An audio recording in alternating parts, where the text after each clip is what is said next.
Hello friend, আমার নতুন আরেকটি ব্লগে তোমাদের স্বাগত জানাই। আজকের ব্লগটা শুরু করছি মেরিনা বিচ থেকে। ওই দিন আমরা গিয়েছিলাম মেরিনা বিচে। তো এখানে দেখো বাবল ফুলাচ্ছে একটা আন্টি। আমাদের যেতে যেতে তো ওই দিন বিকাল হয়ে গেছিল। বিকালের দিকে আমরা গিয়েছিলাম। যে এখানে অনেকগুলো সিঁড়ির মতো করা আছে। এখানে সন্ধ্যাবেলা হলে এই দোকানগুলো সব চালু হয়ে যায়। বিভিন্ন রকমের দোকান আছে এখানে, যে ট্যাটু করা যায়। খাবারের হোটেল আছে এখানে, সব তামিলনাড়ুর স্পেশাল খাবারগুলো পাওয়া যায়। ইডলি, ধোসা, ওদের এখানের খাবারগুলো বিক্রি হয়। তো আমরা হেঁটে হেঁটে যাচ্ছিলাম বিচের দিকে।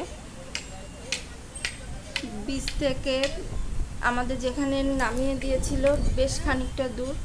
এখানে দেখো ছোটবেলায় আমরা হাতে স্টিকার করতাম। যে ঘোড়া আছে, ঘোড়ার পিঠে চড়েও ঘোরা যায়।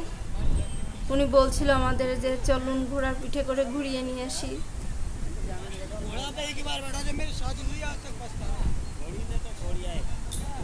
যিনি আবার হেঁটে হেঁটে ক্লান্ত হয়ে গেছে, এই জন্য এখানে রেস্ট নিচ্ছে।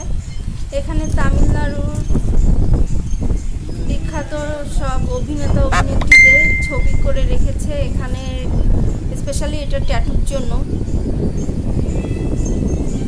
কেউ যদি এদের নামে ট্যাটু করতে চায় বা এদের ছবি দিয়ে ট্যাটু করতে চায় বা যে কোনো ট্যাটু করতে গেলে এখানে ওরা ট্যাটু করে দিবে।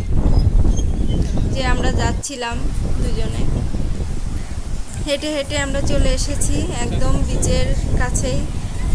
দেখো ফ্রেন্ড, কতটা সুন্দর দেখাচ্ছে। আকাশের নীল আর জলের নীল যেন এক হয়ে মিশে গেছে।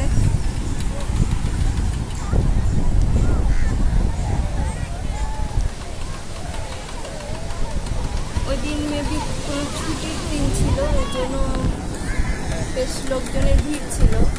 আর বিকালবেলার দিকে বিচে অনেক ভিড়ও হয়। এখানে একটা মেলার মতো হয় বিকালের দিকে। সবাই বিচে আসে ঘোরাফেরা করতে। যারা চেন্নাইয়ে ডাক্তার দেখাতে যায় বা ঘুরতে যায়, সবাই একবার হলেও মেরিনা বিচে এসে ঘুরে যায়। মেরিনা বিচটা খুব বেশি পরিষ্কার পরিচ্ছন্ন না, কিন্তু তারপরও সমুদ্রের প্রতি একটা গভীর আকর্ষণ এটা তো সবার থাকে। আর আমার তো স্পেশালি একটু বেশি। যখন আসছিলাম তখন শুধু মনে হচ্ছিল কখন বিচে নামবো, কখন পানিতে নামবো, কখন জলে ভিজবো।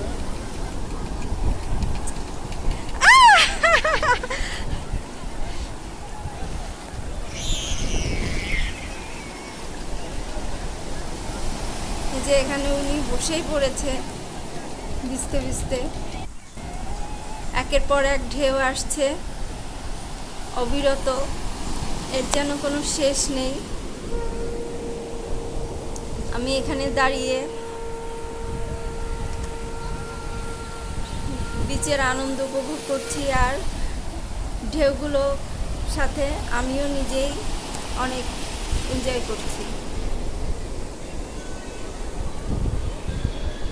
এই যে এখানে একটু দুষ্টুমি করছিলাম।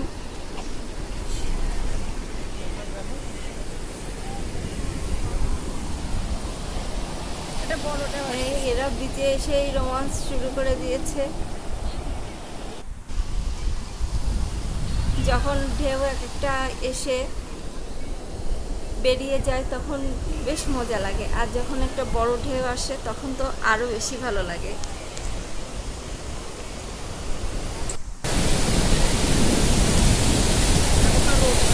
যখন জলের ভিতরে ভিডিওগুলো করছিলাম মনে হচ্ছিল যে আমার ফোনটা কখন পড়ে যাবে।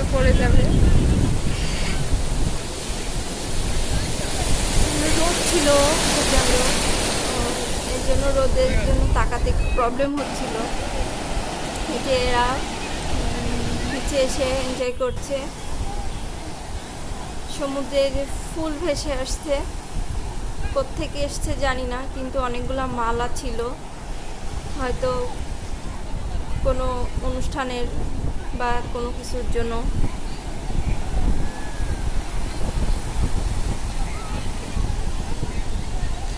আসলে সমুদ্রে এসে ভিজতে বা সমুদ্রের ঢেউ উপভোগ করতে ভালো লাগে না এমন কোনো মানুষ হয়তো খুঁজে পাওয়া যাবে না। আমার তো ভীষণই ভালো লাগে।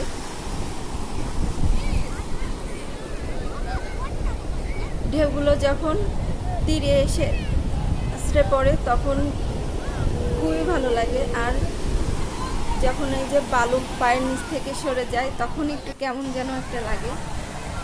শুধু যে জলে ভিজে সমুদ্রকে দেখা যায় বা বোঝা যায় এমনটা না, যে অনেকেই আছে তীরে এসে বসে সমুদ্রকে এনজয় করছে, সমুদ্রকে দেখছে। এখানে অনেক প্রাকৃতিক ফ্যান আছে, এমনিতেই চলছে, সমুদ্রের পাড়ে তো বাতাস থাকে। অনেকেই ফ্যামিলি নিয়ে এসে বিকালের পরিবেশটা উপভোগ করছে। বিকালের পরিবেশটা আসলে খুবই সুন্দর থাকে।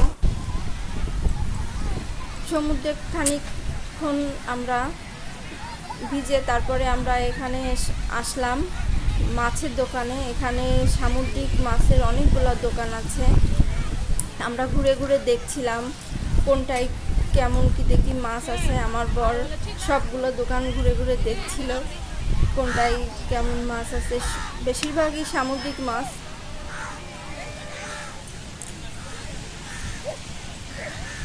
এখানে বসে মাছ ভেজে খাওয়ার সিস্টেম আছে, আবার কেউ যদি বাসায় নিয়ে যেতে চায় বাসাতেও নিয়ে যেতে পারে।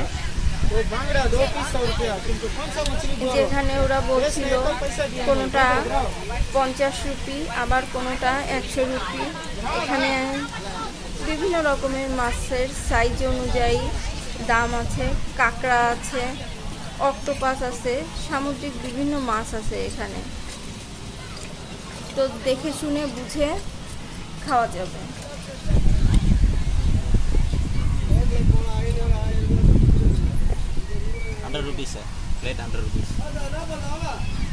তবে আমার কাছে সামুদ্রিক কাঁকড়াটা বেশি টেস্ট লেগেছে। অন্য আরেকটা মাছও খেয়েছিলাম, সেটা সামুদ্রিক মাছ, কিন্তু ওইটা থেকে আমার কাছে কাঁকড়াটা বেশি টেস্ট লেগেছে। এখানে তেলাপিয়া মাছ আছে, ভোলা আছে, সামুদ্রিক বিভিন্ন মাছ আছে। তো এটা আমার মেরিনা বিচের